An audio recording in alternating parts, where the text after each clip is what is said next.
U shemën një 2 dhoma. Dhe nga i moment na i hypën ke ish magazinat. Kush e ushembi ato 2 dhomat? Bashkia e Durrësit, sepse asaj era plani. Ka ngel se vetëm shtyhet, ka dalë që në 2012 e deri më sot, as edhe i dhoi veprimi nga ana shtetit. 3 javë më parë, sollëm në vëmendje historinë e Sonila Gegës, e cila prej më shumë se 2 dekadash nuk mund të gëzojë shtëpinë që i takon me ligj nga Bashkia e Durrësit. Edhe pse kjo e fundit, për shkak të një plani rregullues në vitin 2002, kishte shembull shtëpinë ekzistuese. Me premtimin e kryebashkiakut të kohës, zotit Miri Hoti, se do të sistemoheshin në një banesë të re. Pak muaj pas aksionit për shembjen, me një vërtetim si të pastre të lëshuar nga bashkia, nëna e 7 fëmijëve dhe familja e saj u sistemua në ish magazinat e Alpkopit në Shkozet të Durrësit, në një banesë të rënuar dhe pas një kusht higjiene, pa dyer, dritare dhe as qati. Por në kushtet ku ndodhej familja, gjithçka ishte e pranuar për ta.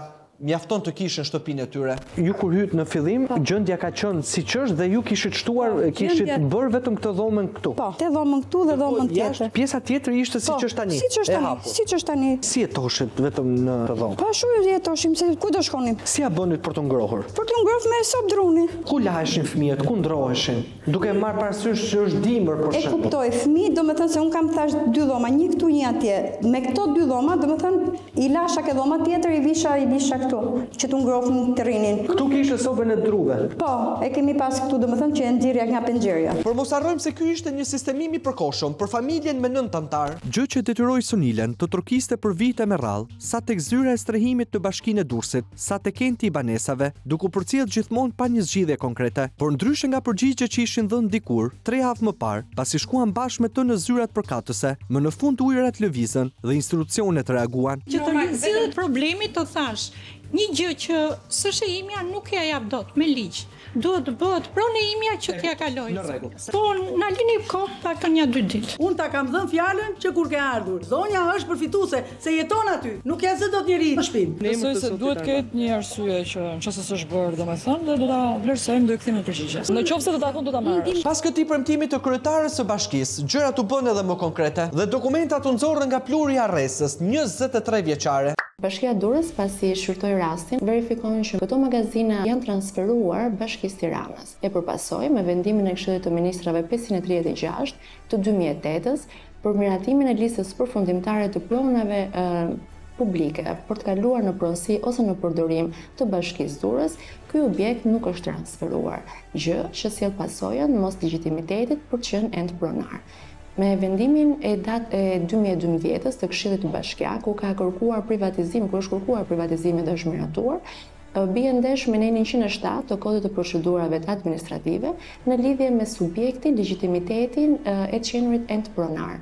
E përpasoj me nenin 110, këto akte konsiderohen absolutisht të pavlefshme. Pra për ta sqaruar, vendimi i Këshillit Bashkiak Durrës i marrë në vitin 2012, kur kërkoi privatizimi i katit të dytë të ish magazinës Alpkopit në emër të Armand Gegës, është nul. Me pak fjalë, Këshilli Bashkiak ka kërkuar privatizimin e një objekti që nuk është në pronësi të Bashkisë Durrës, duke u bërë dhe piknisja një lëmshi prej 2 dekadash, që më në fund duket se ka një zgjidhje. Bashkia e Durrës, pas shqyrtimit të rastit, ka kërkuar me shkresë zyrtare Bashkisë Tiranës transferimin e kësaj prone në Bashkinë Durrës për të vazhduar procedurat e privatizimit. Një proces që tashmë ka nisur e që kërkon kohën e tij të përfundojë. Ndërkohë derisa kjo të arrihet, Bashkia e Durrës është e hapur që bazuar në ligjin 22 të 2018-s për strehimin social, në gatishmëri me të gjitha dispozitat ligjore që ligji parashikon, për t'i ofruar një nga programet e tjera të strehimit, që mund të jetë bonus i qiras, mund të jetë një strehim tjetër në ambiente të tjera të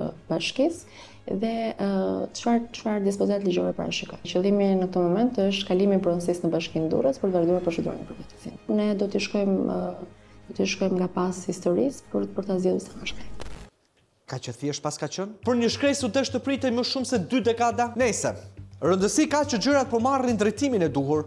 Ndaj nuk na mbetet gjë tjetër, veç se t'i japim lajmin e mirë Sonilës. Prona është rrugës për të bërë jote, por është e sigurt që do bëhet, sepse të gjitha procedurat janë okay. Nuk kërkoj asnjë gjë nga shteti, vetëm tapinë e shtëpisë. Sa ke pritur nuk do presësh. Sonila, unë mezi pres që sa më shpejt të vim dhe të bëjmë gëzuar tek shtëpia.